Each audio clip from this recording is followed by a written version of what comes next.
Well, the heat of summer can be tough for the older members of the Miami Valley and caregivers, too. Right at Home franchisee Michael Manis joins us now to talk about National Safety Month and how we can provide a comfortable and protective living environment for the 65-year-old plus population during the summer months, because this is very important, and it does get stifling hot here. It sure does.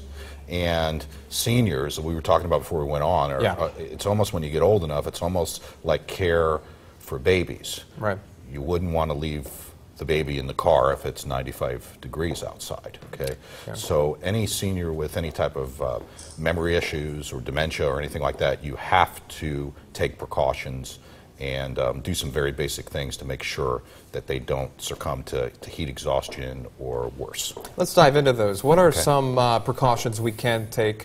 What are some safety tips you can give us? Okay, so if the person's living alone, okay, get help and take a look at the environment they're living in. Is the air conditioning working? I mean, there's a gazillion contractors in the Dayton area that can come over and do a systems check to make sure that the environment's doing. Sometimes seniors like to keep the temperature up. So you may walk into mom or dad's house and it's 80 degrees and you're thinking, is there something wrong? Well, look at the thermostat first. Check that first. Very, very simple thing, okay? Make sure their medications are secured, okay, and not laying in the sun, and then talk to your pharmacist or your doctor about interactions with going out in the sun and all that for the seniors, because sometimes certain medications make people sun sensitive, and that can cause a problem. Yeah, that's what I wanted to talk to you about, because there may be some folks out there watching right now that are wondering, I wonder if my medications could possibly affect me and have an effect when I am out in the sun with the UV rays.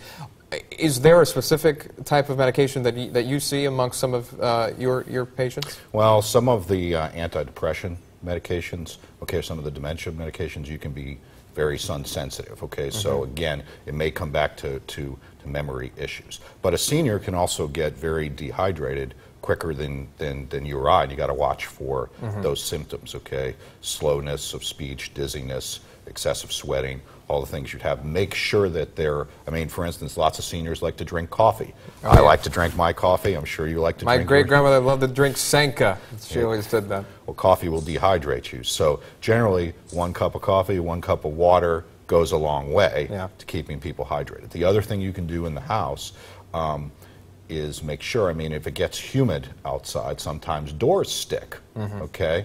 Sometimes rugs get loose. All those things need to be checked in the house to prevent falls, okay, or even to trap somebody from even being able to get out of their bathroom or out of their house or something like that, because you don't want to walk into a situation where mom or dad's been trapped somewhere all night and they couldn't get to a phone or what have you. Exactly. The other thing I recommend is, if a senior's alone, in addition, of course, to calling Right at Home for extra help, if you can't do that, get a life alert type or a button that can call for help. Yes, definitely. If the senior, feels they need it. We appreciate you coming on. Michael Manis from Right at Home Dayton. Of course, you can go to their website.